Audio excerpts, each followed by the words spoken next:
Hey, I'm Blake with Nucanoe, and welcome back to a Nucanoe Custom Setup of the Week. Today we're deviating just a little bit from the normal format, and we're going to look at the pivot drive setups, both on the Flint and Frontier 12. We're going to walk through accessorizing, outfitting, rigging these kayaks when the pivot drive is installed.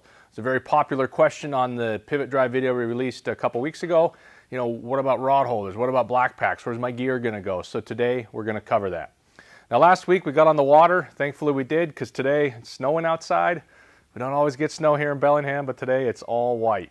So glad we got the on the water portion done last week. Today we're just going to walk through these boats, kind of show you how you can set it up, what items are going to be compatible from Nucanoe accessories, and also look at what other things we could bring out that would allow you to have all the gear management, gear storage, and outfitting solutions that you need on your kayak when you're using the pivot drive. All right, first up we're going to walk through the Flint. So starting at the bow, the bow handle, rod tip holders are unaffected by the pivot drive. You can still have two rods horizontal. On the left side it gets a little bit trickier with that steering handle, so probably better off to really focus on having one rod on the horizontal rod holders opposite the steering handle. Hog trough channel, couldn't cover that up. That still works. There's a cutout in the pivot base so that hog trough still works. And then we just got the accessory tracks here that are largely utilized by the pivot drive, so the current dashboard and console will not fit with this, but we'll be able to come out with something that utilizes this space to provide a mounting solution. So if you want your rod holders, your fish finder display, anything like that stored up in front of you, there is space. We'll be able to tie that into the base so you can utilize this area for mounting additional gear up in front of the pivot tower. Working our way back, you can see the deck space is not affected at all. Still have your tackle pockets on each side that are fully functional. And standing wise, the pivot drive cable is right to the edge. It's off the floor just a little bit. So you'll be able to tuck your foot right into that, put your foot right up to where that is. Really won't get in the way or affect your standing area when you want to stand up with the pivot drive installed. So now the Flint comes with the custom height pinnacle seat, so you'll be able to dial that seat height in relative to the pedal towers, relative to your center of gravity to get the ideal fit for you.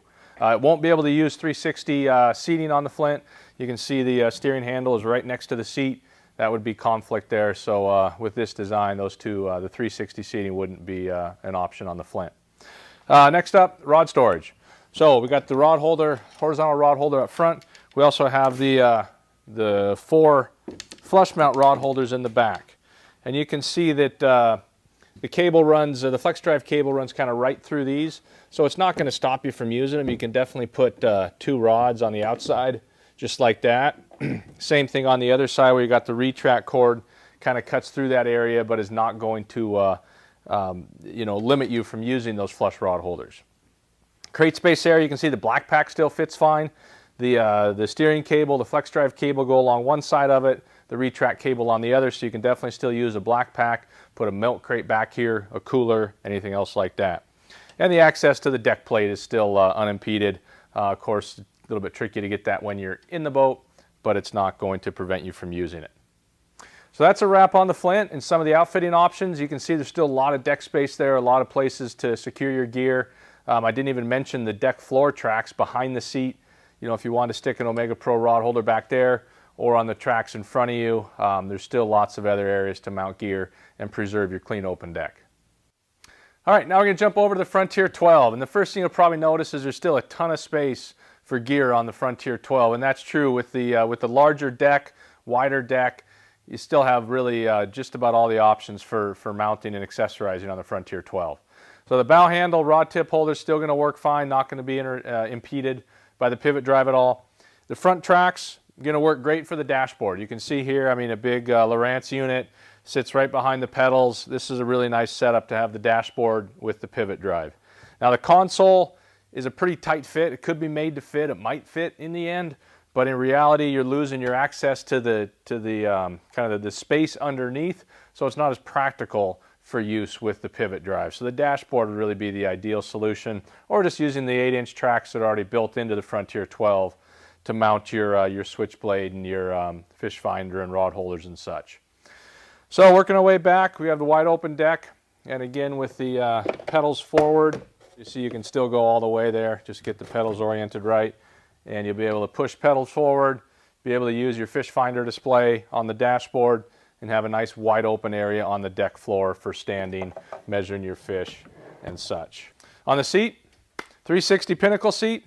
So an ideal setup with the pivot drive would be to have the locking swivel on here so you can lock yourself out when you're pedaling, and then when you get to where you want to be, you can rotate. And with the locking swivel, you'll be able to have 360 mobility on the Frontier with the pivot drive setup. Working our way back, see we have a couple of Mega Pro rod holders in the track, 70-inch track on the Frontier 12, lots of space behind the seat to mount additional devices. We've seen some people put a dashboard back here if you have quite a few rods and other things you'd like to mount.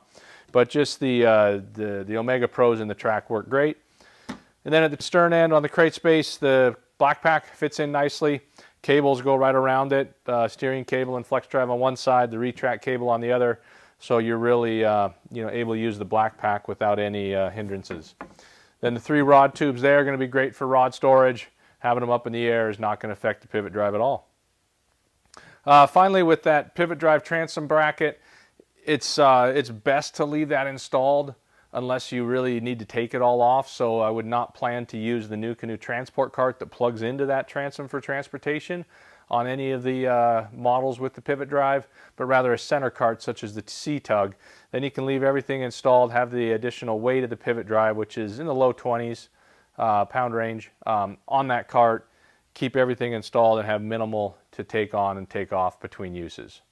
So we'll continue to have updates on the pivot drive coming out, covering just on the water use, setting them up for fishing, assembly, disassembly, transportation, all that stuff. So just stay tuned. Going to have a lot of content cranking out over the next few months here. And these pivot drives here that you've seen in this video, these are going to be on a plane to Florida real soon. They're going to join up some of our team guys down in the Keys for some product testing, photos, videos down there, and then work their way back up north. So you're going to start seeing these pivot drives on the water, real world conditions in a lot of different places. That's all for here. We hope you enjoyed this edition of Nucanoe Custom Setup of the Week. Tune back in next week for another setup.